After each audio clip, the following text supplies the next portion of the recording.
नमस्कार श्रोते हो. साहित्य पंढरी या कथाकथन चॅनलवर तुम्ही ऐकताय प्रभाकर बागुल लिखित एक ध्येय वेडा माणूस ही कादंबरी आणि आज भाग 5वा. अर्जुन आणि ममताताई घरामध्ये गेल्या तर कैलास आलेला होता. ते दोघं बापलेक त्या 8 सालकऱ्यांच्या पंक्तीला बसले होते. मालक आणि सालकरी असा भेद त्या घरात नव्हता. घरात जे पदार्थ शिजत ते सालकऱ्यांसकट सगळ्यांना वाढले जात.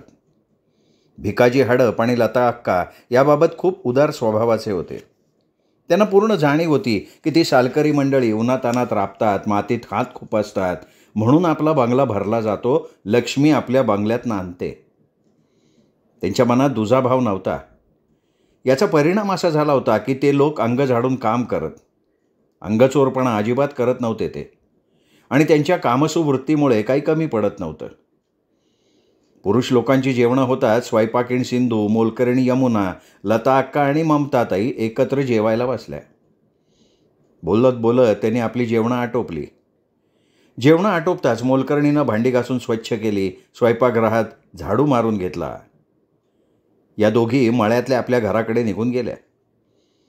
लता अक्कानं तापलेलं दूध कपाटात झाकून ठेवलं. झाकपाक करून त्यांनी स्वयंपाकगृहातला विजेरी प्रकाश घालवला. मग त्या ममताताईंना आपल्या झोपण्याच्या खोलीत घेऊन आल्या. तोच अर्जुन खोलीत आला. म्हणाला, आई मला भूक नव्हती म्हणून काही खाल्लं नाही, मला प्यायला दूध दे. अरे देती की, चल. ममता, तू कोणच्या पलंगावर झोपती? अगं त्यात काय, झोपेन कुठल्याही पलंगावर. मग तू या पलंगावर झोप, मी अर्जुनसाठी दूध घेऊन येते. एका मोठ्या कपात दूध घेऊन त्या लगेच परत आल्या.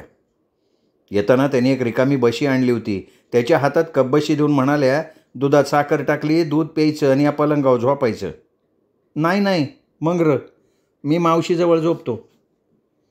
अर्जुननं दूध घेतलं, मोकळी कपबशी लाकडी कपाटावर ठेवली आणि तो ममता मावशीच्या पलंगावर जाऊन झोपला. लता अक्कानं विजेरी प्रकाश घालवला, झिरोचा बल्ब लावला. मंद तांबूस विजेरी प्रकाश खोलीभर पसरला होता. त्या एका पलंगावर लोळल्या, दुसऱ्या पलंगावर ममताताई झोपल्या. अर्जुननं त्यांच्या पलंगावर अंग टाकल्या टाकल्या तो झोपी गेला. लता अक्का म्हणाल्या, मोहनचं पुण्यात व्यवस्थित चालू असन? हो, खूप अभ्यास करतो तो. आणि माधुरी कोणत्या वर्गात आहे? 10वी. आता तिचे तात्याच मुख्याध्यापक आहेत. लय हुशार असेल नाही का? हुशार तर आहेच, पण अभ्यासही खूप करते. इंग्रजी तिचा आवडता विषय आहे. फाड फाड इंग्रजी बोलते. छान झालं. अक्का, काय गं बाई? अक्का, इथे येऊन खूप समाधान वाटलं. नानांनी शेतीत खूप प्रगती केली आहे, मोठी झेप घेतली आहे. जोडीला कैलास आबा आहे, त्यामुळे त्यांच्या मनावरचा ताण खूप कमी झाला. आमचे नाना आहेत ना, त्यांचा स्वभावच लय प्रेमळ आहे. ते माणसं जोडतात आणि एकदा माणूस जोडला का कवा बी त्यांच्यापासून तो लांब जात नाही. त्यांचा स्वभाव लय मोकळा आहे. बसाई सांगितलं तर जमिनी उभी बसून घेतीन, लोळायला सांगितलं तर लोळून घेतीन. आज्यात शत्रू माणूस आहे. आमच्या तात्यांचं तसं नाही आहे बाई. अगं, एका माध्यमिक शाळेचे मुख्याध्यापक आहेत ते. स्वतः शिस्त बाळगत असतील आणि दुसऱ्याकडनं शिस्तीची अपेक्षा करत असतील. हो गं बाई, खूप ध्येयवादी आहेत ते. तत्वांपासून कधी बाजूला होत नाहीत. त्यांना तडजोड माहिती नाही. आदर्श हा त्यांचा बाणा आहे. त्यामुळे अधूनमधून शिक्षकांशी खटके उडतात. शालेय प्रशासन काटेकोरपणे चालावं म्हणून ते नेहमी आग्रह करतात. शिक्षकांकडनं कामं करून घेतात, स्वतःही करतात. पण त्यांच्या कडक स्वभावामुळे त्यांना जवळचा स्नेही नाही. सर्वस्व ओतून काम करायची वृत्ती, त्यामुळे लोक त्यांना मानतात. पण कामचुकार लोक त्यांचा मत्सर करतात. बाहेर इतरांजवळ वाटेल ते बोलतात. काही जण तर सरळ त्यांना वेडा म्हणतात, वेडा. मला खूप वाईट वाटतं ग अक्का. अगं, काय वाईट वाटून नको घेऊ. ऐरावताना आपले चालीनं चालव, भुकणारे भुकतीन. त्या भुकणाऱ्याकडे शहाण्यानं लक्ष नाही द्यायचं. कसं आहे तुला सांगते, ध्येयवादी माणसं काही ना वेडी वाटतात, पण कालावगात तीच समाजाला आदरणीय बी वाटतात. काय वाईट वाटून घेऊ नको. अगं, साने गुरुजी ध्येय वेडे होते म्हणून आज सुद्धा एक आदर्श शिक्षक म्हणून त्यांच्याकडे अभिमानानं बघितलं जातं. काळजी करू नको, झोप आता. थोडा वेळ दोघींनी चुळबुळ केली, मग त्या शांत झोपी गेल्या. 2 दिवस मोठ्या आनंदात गेले. फार दिवसांनी त्या 2 बहिणींचा एकत्र मेळा जमला होता.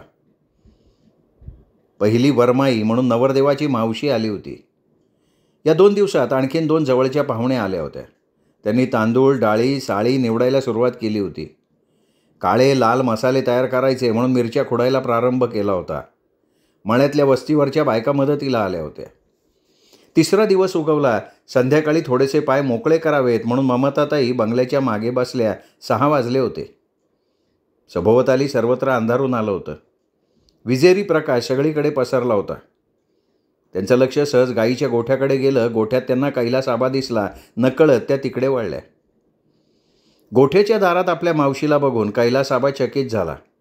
तो स्मित करत म्हणाला, अरे मावशी, तू ये की ये. येते बाबा. फिरत फिरत सहज मागे आले होते. तुला गोठ्यात बसलेलं बघितलं. नकळत माझी पावलं इकडे वळली. छान केलंस. बस बस, खाली बस. ममताताई लोखंडी पलंगाच्या कडेला टेकल्या. त्याच्याकडे बघत म्हणाल्या, झालं गाईंचं दूध पिळून? दुभत्या गाईंचं दूध 2 माणसांनी पिळलं. ते म्हशींच्या गोठ्यात गेले. आता एक गाय पिळायची राहिली. तिचं दूध मलाच पिळावं लागेल. जनावरं हात ओळखतात का रे? होय की, जनावरांना ओळखलंय. एखाद्या सालकरी माणसानं कधीतरी तिचं दूध पिळायचा प्रयत्न केला, नुसती उड्या मारती, एका जागी शांत उभी राहतच नाही. पण मी पिळायला लागलो का शांत, थोडी बी हालचाल करत नाही. मावशी, पाहिलं ना आमचा शेतीचा व्याप किती मोठा आहे. सांभाळता सांभाळता नाकीदम येतोय. शेतीचा धंदा असा आहे ना, आटोपता आटपत नाही. मारुतीच्या शेपटासारखा वाढतच जातो. शेतकऱ्याला क्षणाची उसण मिळत नाही. बैलाबरोबर बैल होऊन वावरतो. लय कठीण झालं शेती करणं.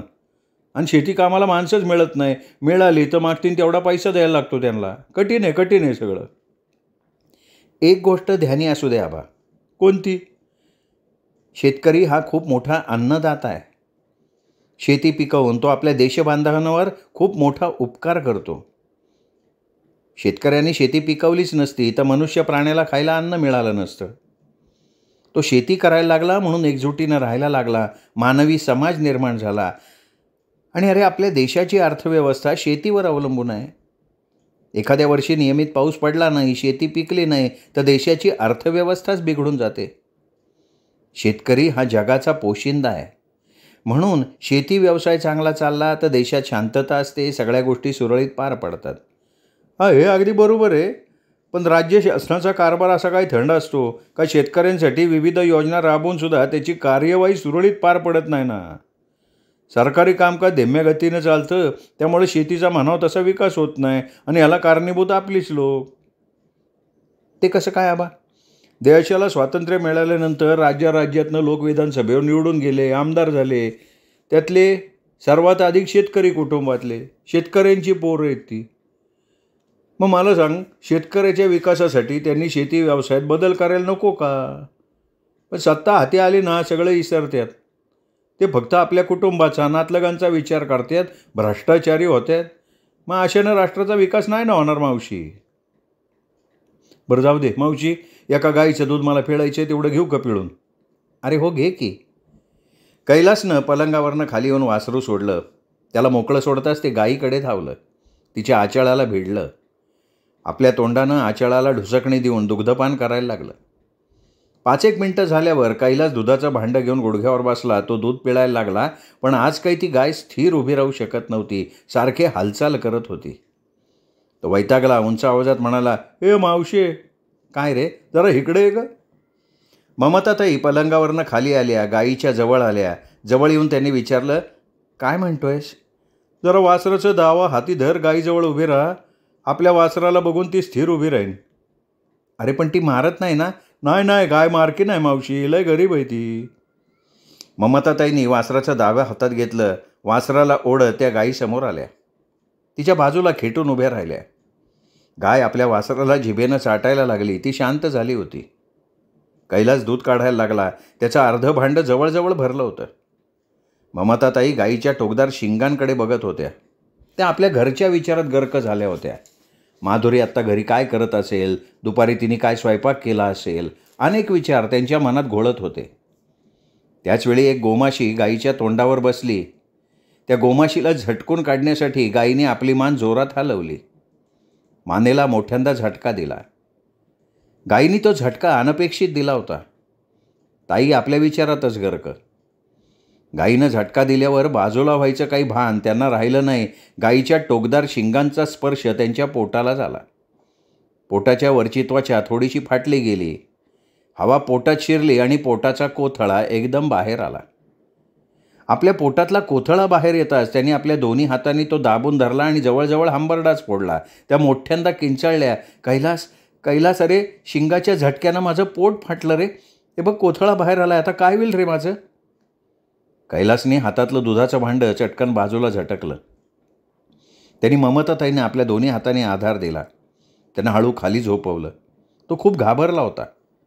त्यांच्या पदरानं त्यांनी त्यांचं पोट घट्ट आवळलं. बाहेरची हवा पोटात शिरायला नको होती.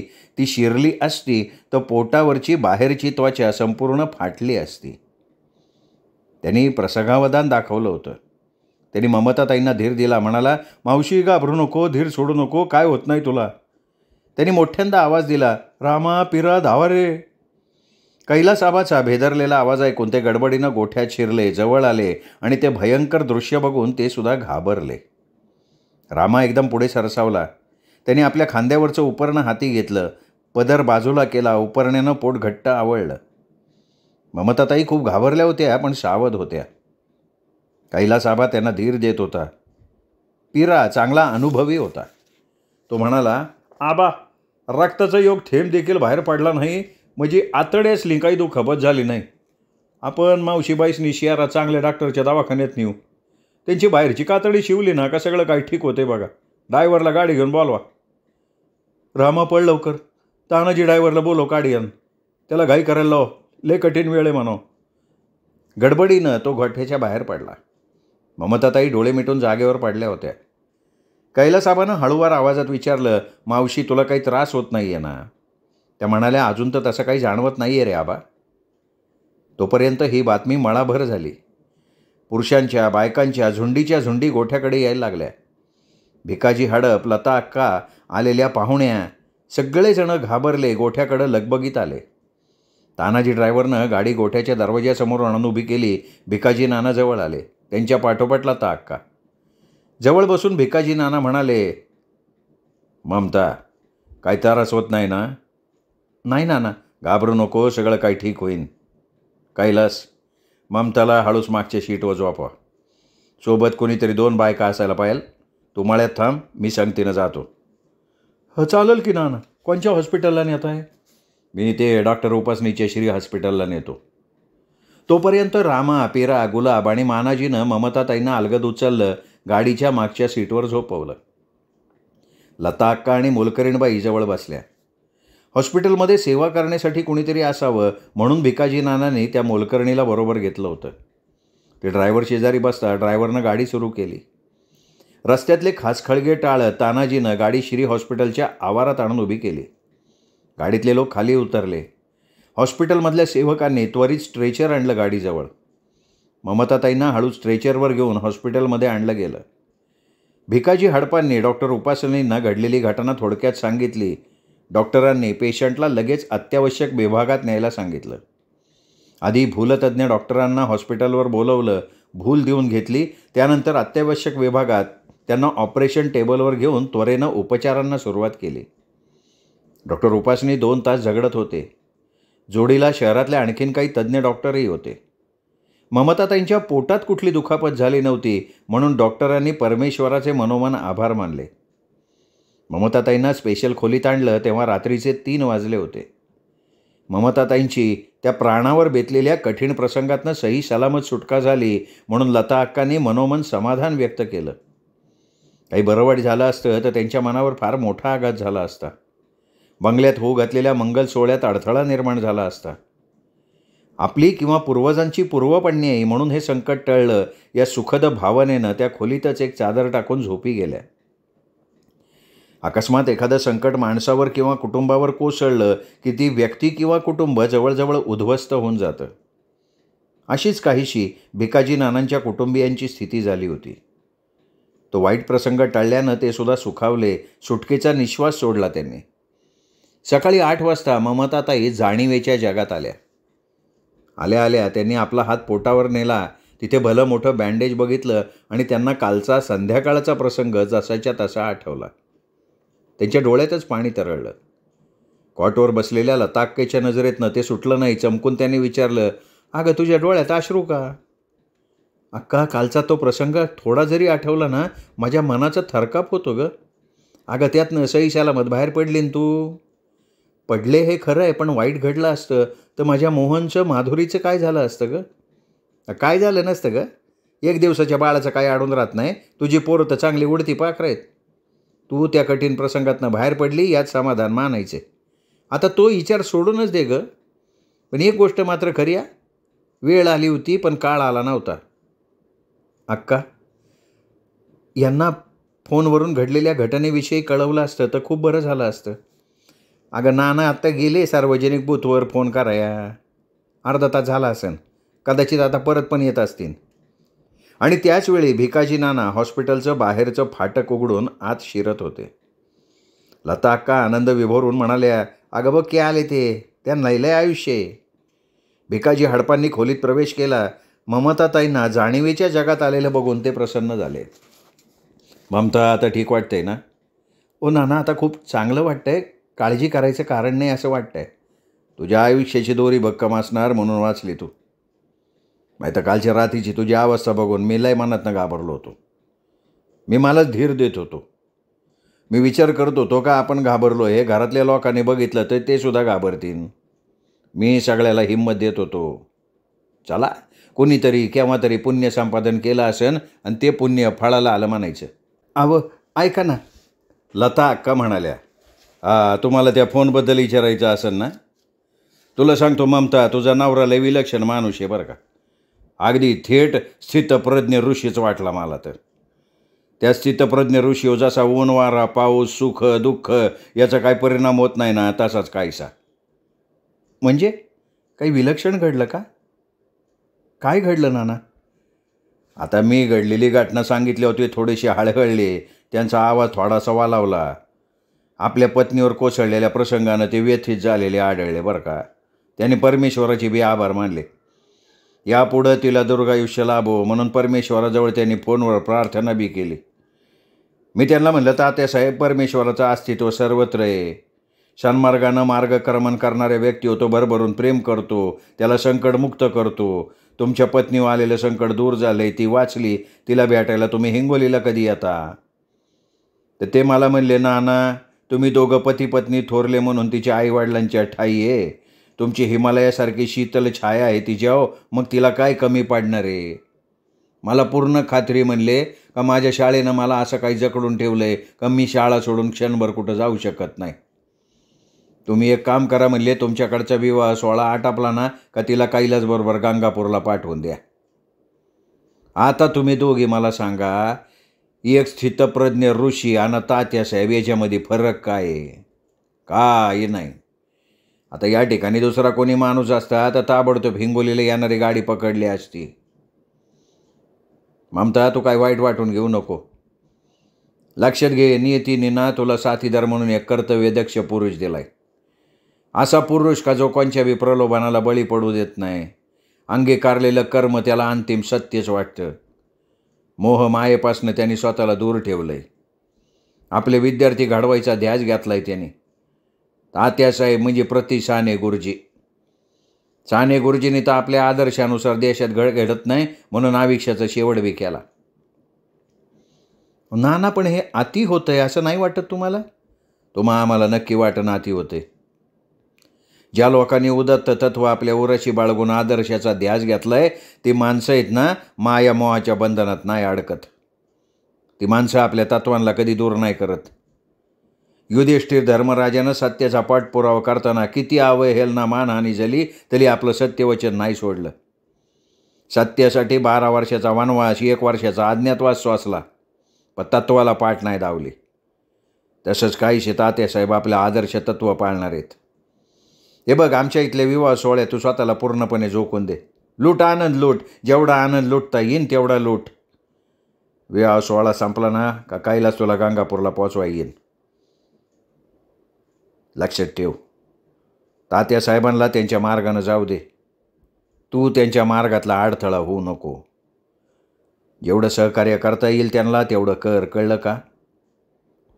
नाना, मी प्रयत्न करीन. नियतीने माझ्या पुढच्या आयुष्यात काय लिहून ठेवलं आहे मला माहिती नाही. ते जर वाचता आलं असतं ना तर मी मोजून मापून पावलं टाकली असती.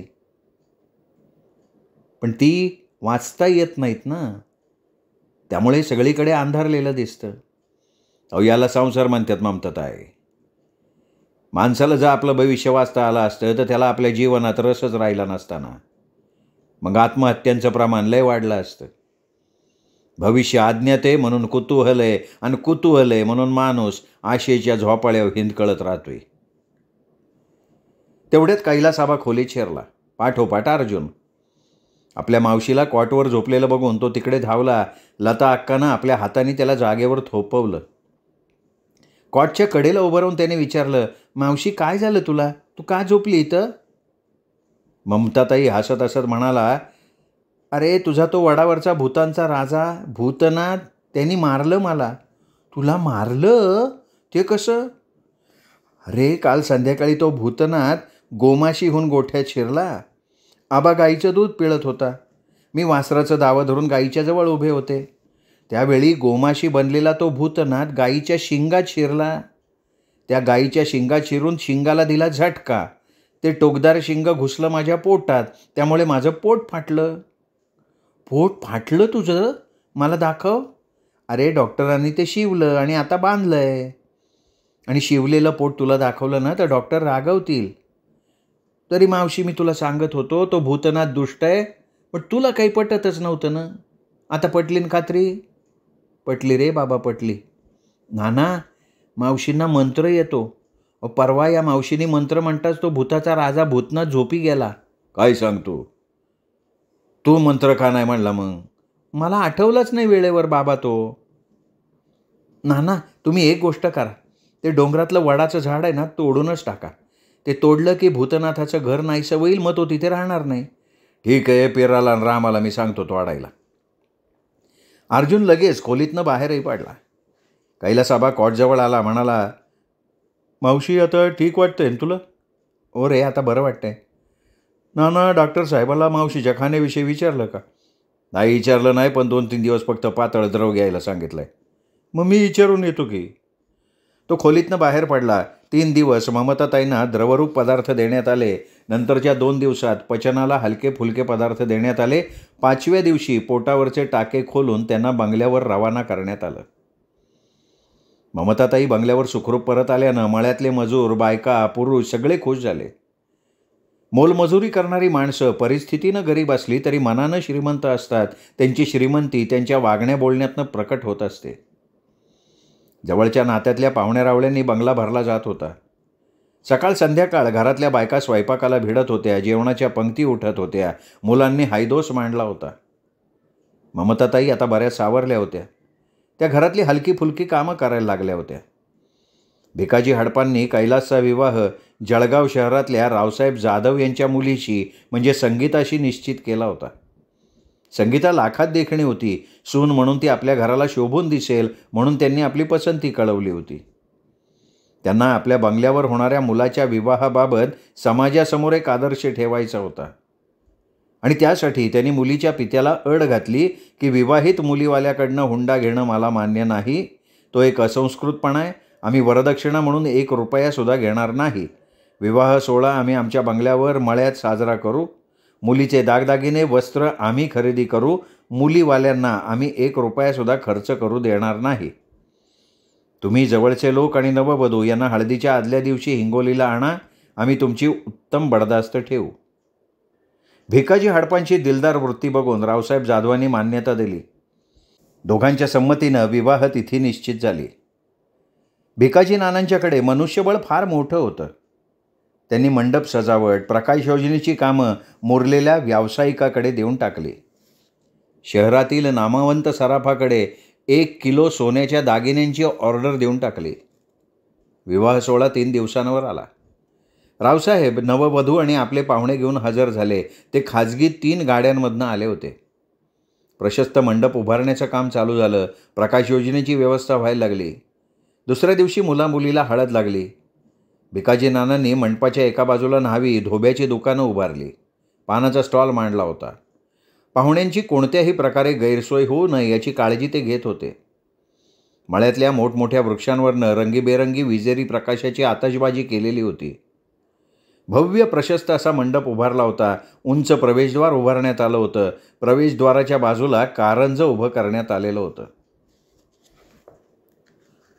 श्रोते हो, हा विवाह सोहळा आपण ऐकणार आहोत उद्याच्या भागात. भेटूयात उद्या साहित्य पंढरी या कथाकथन चॅनलवर. तोपर्यंत नमस्कार.